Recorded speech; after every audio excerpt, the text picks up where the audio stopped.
L'État et la société civile burkinabè s'accordent à travailler en bonne intelligence dans un partenariat nouveau pour un développement durable au Burkina Faso. La concertation gouvernement-OSC s'est achevée par un dialogue direct entre le président du Faso et les organisations de la société civile. Collision en mer de Japon entre un bâtiment de la marine américaine avec un navire marchand philippin. 7 marins sont portés disparus. Bonjour à tous et bienvenue aux actualités de la mi-journée sur la télévision du Burkina. Un excellent appétit si vous êtes à table. C'est donc le tête-à-tête entre le président du Faso et les représentants de la société civile du Burkina Faso qui met fin à la deuxième session du cadre de concertation État-OSC. 2 heures d'horloge d'un dialogue direct et dans un langage de vérité, les différentes parties s'accordent à travailler en bonne intelligence dans un partenariat nouveau pour un développement durable au Burkina Faso et cela sans nuire à l'autre. Salifou Belem, Nyarkiteda. Le président du Faso et les organisations de la société civile se parlent. C'est un dialogue de toutes les vérités. Tout en reconnaissant le rôle des OSC dans l'édification de toute nation, le président Kaboré a tenu à faire d'entrée une mise au point. Le rôle des OSC, ce n'est pas la prise du pouvoir d'État. Le rôle des OSC, ce n'est pas de faire de la politique. Le rôle des OSC, ce n'est pas non plus de créer la division entre les Burkinabés et de créer l'esprit de haine. OSC et État doivent travailler en bonne intelligence, mais chacun a ses limites. Chacun de nous a une ligne rouge à ne pas franchir. Quand on franchit, on change de nature. À ce moment, on est traité en fonction de cette nature-là. Tant que vous serez dans votre rôle citoyen d'éducateur, d'interpellateur, faites votre travail, vous n'avez rien à craindre. En tout cas, à ces dialogues, les préoccupations soulevées sont multiples. Les OSC veulent savoir à quand le jugement des dossiers pendants en justice. Mais vous savez très bien qu'aujourd'hui, nous avons tous adopté la loi qui nous permet de dire que nous allons dans un nouveau sens de la vision de la justice et que nous ne pouvons pas, nous, en tant qu'État, interférer dans l'activité de la justice. Et ce n'est pas tout. La sécurité du territoire et des populations, la remise en route de l'autorité de l'État préoccupe les mouvements et associations des droits de l'homme et également regardant sur le vote des Burkinabés de l'extérieur. Que doit-on savoir sur le vote des Burkinabés de l'étranger?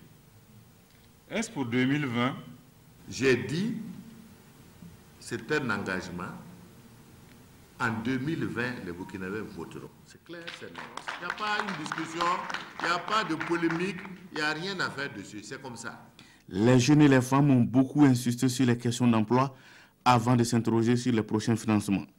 Le Premier ministre, lors de son passage sur l'état de la nation à l'Assemblée nationale, a pris l'engagement de mettre en place 5 milliards pour les jeunes et les femmes du Burkina. C'est quelque chose qui sera opérationnalisé d'ici le mois de juillet. L'ensemble des préoccupations soulevées sont logées dans 9 composantes et embrassent tous les domaines de la vie socio-économique en tenant compte des différentes couches. Pour le président, il faut travailler à faire en sorte que le Conseil national des OSC soit vraiment le creuset de la société civile pour fédérer l'ensemble des actions. Un dialogue d'environ 2 heures et qui est du goût des OSC. Ce qui m'a beaucoup impressionné, c'est la simplicité et l'ouverture avec laquelle il a échangé effectivement avec nous et il a aussi fait remarquer que, notamment, utiliser la société civile comme un canal de sensibilisation citoyenne, de renforcement des acquis et non de déstabilisation de pouvoir public, par exemple. Cette deuxième session du cadre de concertation État-OSC s'achève sur une note de satisfaction, mais beaucoup plus chez les jeunes, avec la reprise dès cette année même du Forum national de la jeunesse annoncé par le chef de l'État. Autre point de l'actualité, un statut universitaire pour les hôpitaux de Ouagadougou qui ouvre désormais les portes de ces structures sanitaires aux étudiants pour les formations et les stages pratiques. Le partenariat avec l'université Ouaga 1, professeur Joseph Kizerbo, se renforce à travers une convention qui confère ce statut aux 4 hôpitaux de la capitale burkinabé. On voit cela avec Yacoub Agamene et Estelle Judith Assogba. Derrière ces signatures, c'est un vide juridique qui vient d'être comblé entre l'université Ouaga 1, professeur Joseph Kizerbo, et les hôpitaux Yalgado Ouedraogo, pédiatrique Charles de Gaulle, Bogodogo et Blaise Compaoré. Désormais, les étudiants en médecine, en pharmacie et en chirurgie dentiste pourront de manière légale suivre des stages pratiques dans ces formations sanitaires. Les étudiants allaient sur les sites de stage. Tout n'était pas formalisé. Au jour d'aujourd'hui, nous avons pu regarder tout cela. Donc nous sommes ravis de voir la signature de ces conventions parce qu'il va permettre d'augmenter la capacité d'accueil des étudiants en stage, les étudiants pour la formation de base, les médecins, les pharmaciens, les chirurgiens dentistes pour la spécialisation, mais aussi les internes des hôpitaux, Cette convention aussi va nous permettre de respecter les 3 axes d'un hospitalo-universitaire, c'est-à-dire l'enseignement, les soins au niveau des hôpitaux, mais aussi la recherche. Pour le directeur général de l'hôpital Yalgado Ouedraogo, c'est un pas qui vient d'être franchi. Reste maintenant à chaque partie de respecter les engagements et obligations. Avec cette convention, qui sera ventilée à tout le monde, pas seulement aux administrations, mais aux étudiants eux-mêmes, je pense qu'ils vont pouvoir lire du début jusqu'à la fin pour savoir quelles sont leurs contraintes, quelles sont leurs obligations, quels sont leurs droits et quels sont les risques qu'ils peuvent encourir si jamais ils violent les règles, parce qu'on ne peut pas les laisser s'amuser avec la vie des gens. Avec ce référentiel clairement établi, les étudiants pourront améliorer leur savoir-faire et leur savoir-être dans ces différents hôpitaux. Et puis, on annonce un trophée de la responsabilité sociale des sociétés d'État au nom du Code de bonne gouvernance des sociétés d'État. Date retenue pour la première édition de ce trophée, le 23 juin prochain. Les organisateurs ont rencontré les hommes de médias sur les ambitions de ce concours. Mounira Kéré. Un trophée pour encourager les sociétés d'État à intégrer les préoccupations d'ordre social, environnemental, économique et éthique dans leur gouvernance.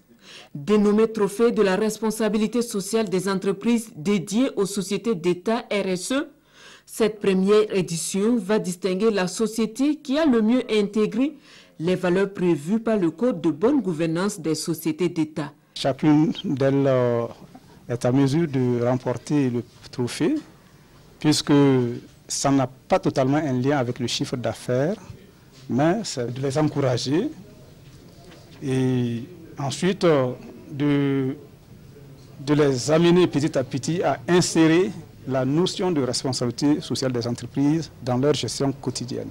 L'organisation de cette première édition du trophée RSE se fait de concert avec le cabinet Arnaud et Associés.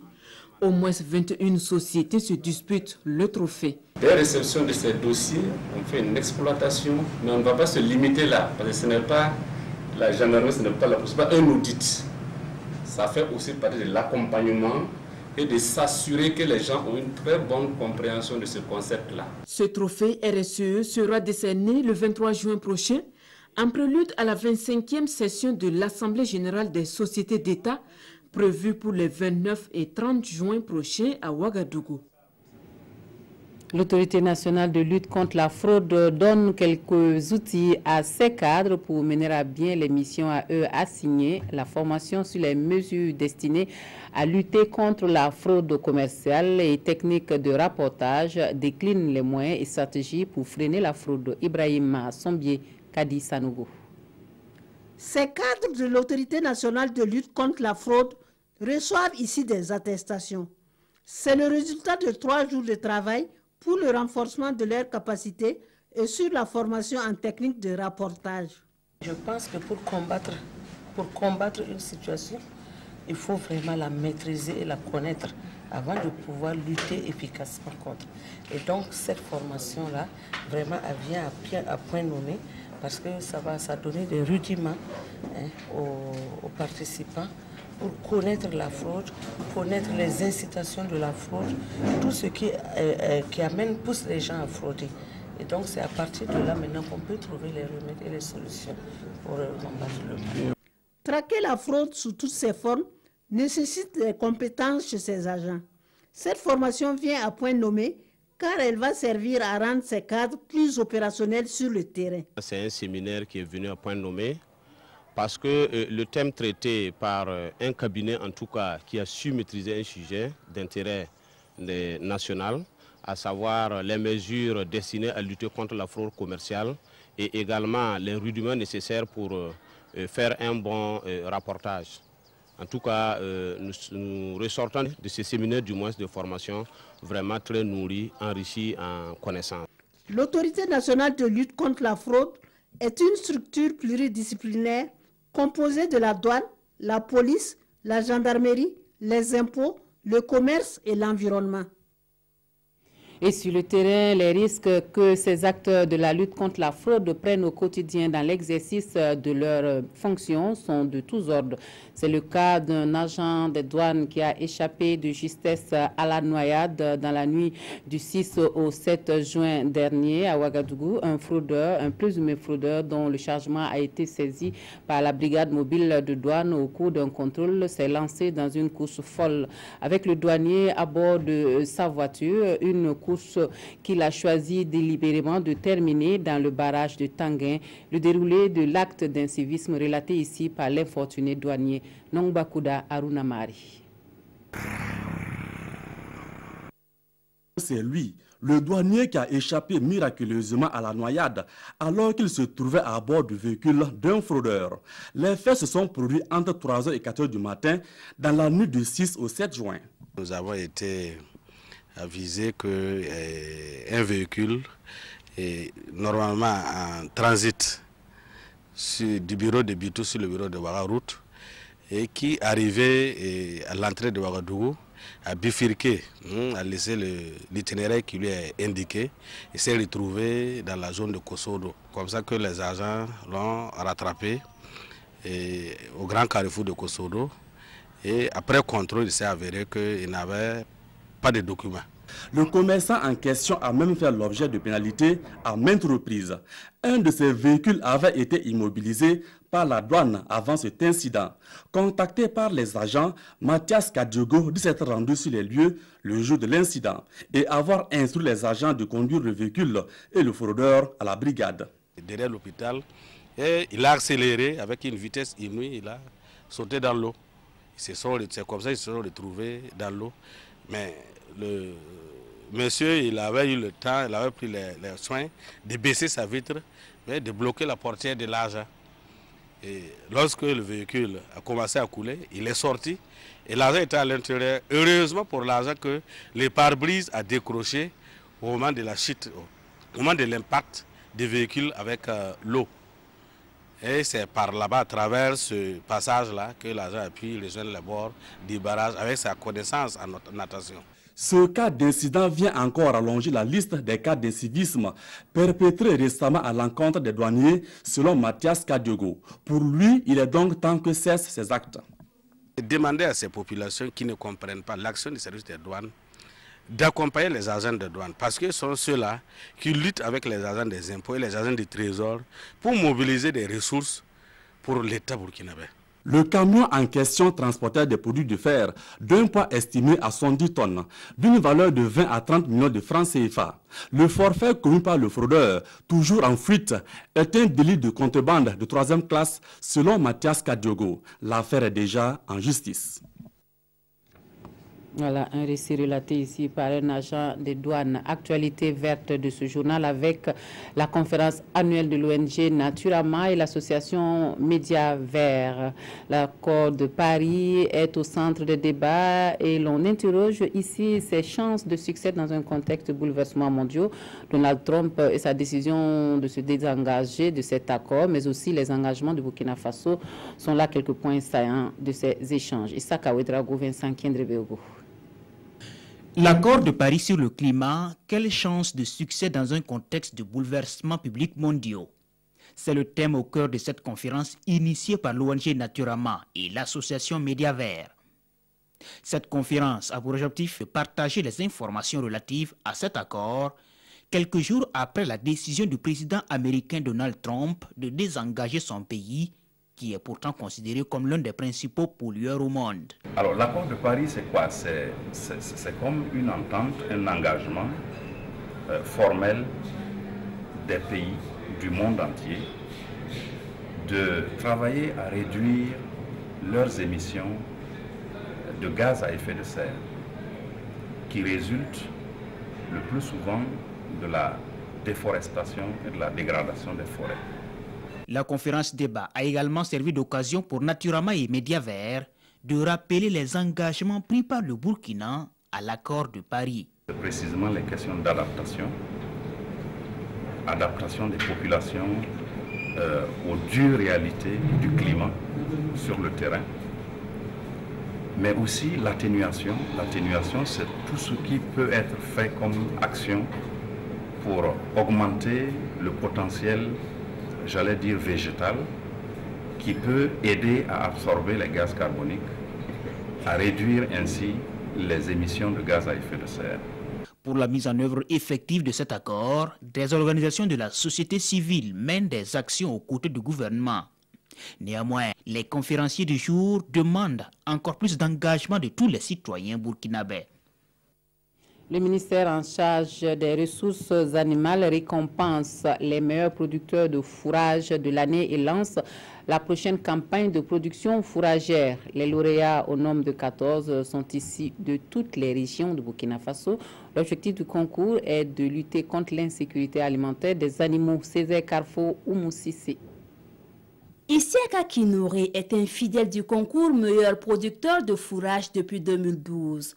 Et à cette édition, il voit une fois de plus son travail récompensé. Isiaka est désigné meilleur producteur national de fourrage 2016-2017. Les secrets, c'est pour accepter la conseil des services élevage, pour accepter faire la faute et la conservation, et puis accepter cultiver la fourrage. Vous avez vu qu'il y a plusieurs éleveurs qui n'acceptent pas faire la culture fourragère. Or ça, c'est la alimentation de base. Chaque année, moi, je peux vendre même 2 millions et quelques avant de rester pour mes animaux. Ce sont 14 producteurs de fourrage qui sont récompensés à cette édition. Pour le ministre en charge des ressources animales, les attentes sont nombreuses en ce début de campagne 2017-2018. Notre objectif, c'est beaucoup plus de production fourragère. C'est surtout ça. Et je pense que nous allons même essayer de voir comment on peut les encadrer pour que ceux qui vont produire, peut-être pas en accès, parce qu'on verra comment transporter ces fourrages vers là où il y a un déficit tel que le Sahel. Cette édition a pour thème « Pour une intensification durable des productions animales, produisons du fourrage pour l'alimentation des animaux ».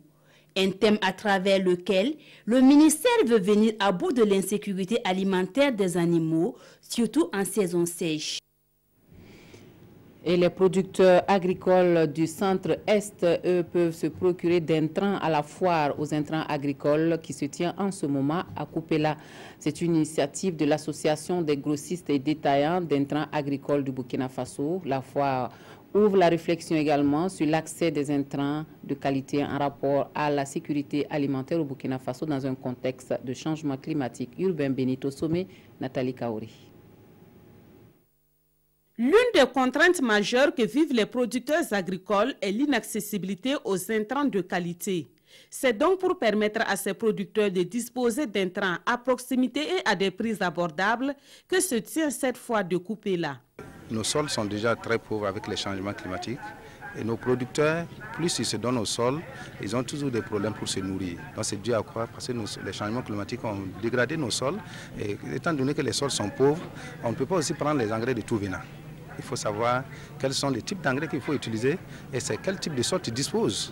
Donc ça, c'est un message que nous voulons donner aux producteurs pour cultiver un peu leur mentalité, pour les faire savoir que d'abord, il faut chercher à connaître ton sol. Si tu connais ton sol, tu sauras que c'est tel engrais qui peut convenir avec. Pendant 3 jours, distributeurs d'intrants et producteurs vont partager les bonnes pratiques en matière d'utilisation d'intrants en vue de mieux professionnaliser le secteur agricole et améliorer ainsi le rendement.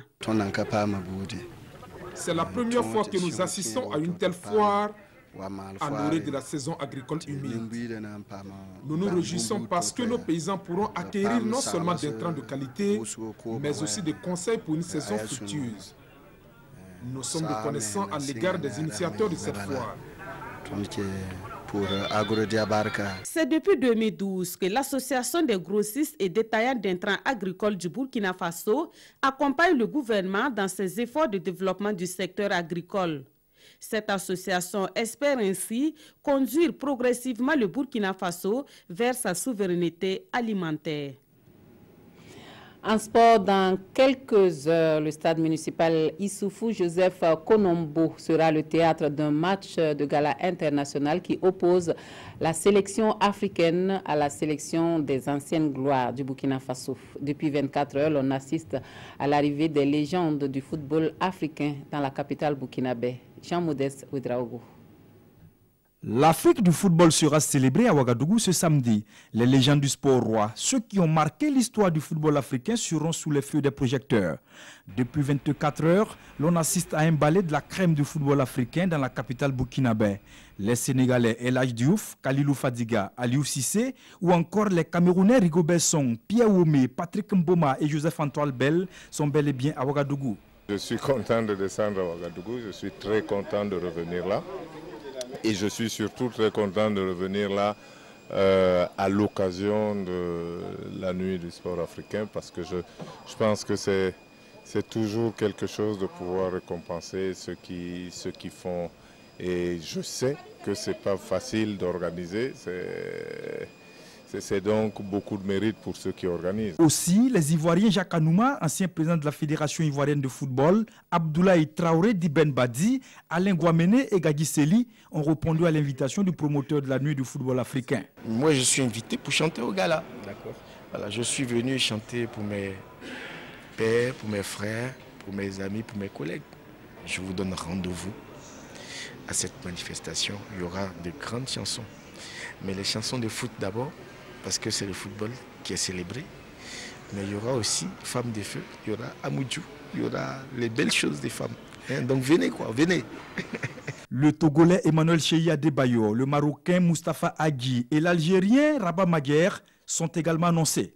En somme, c'est un rendez-vous des valeureux fils d'Afrique qui vont dans un premier temps livrer un match de gala international face aux internationaux burkinabés.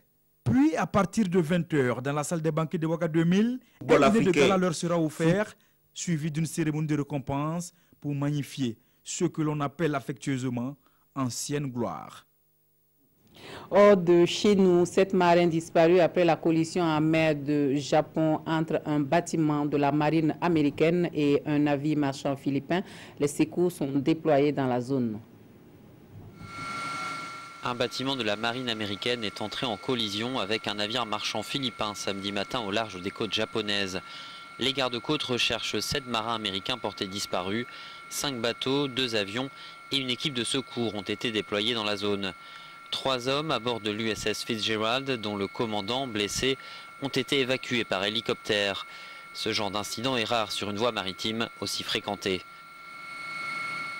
Le porte-container ACX Crystal avec lequel le navire américain est entré en collision est beaucoup plus grand mais surtout pèse plus de 3 fois son poids. Battant pavillon philippin, le navire appartient à une entreprise de transport maritime japonaise. Aucun membre de l'équipage n'a été blessé par la collision. Les 2 navires font respectivement route vers Tokyo et Yokosuka à l'aide de leur propre moteur. Fin des informations. Merci de nous avoir suivis. Un très bon week-end à tous et à toutes.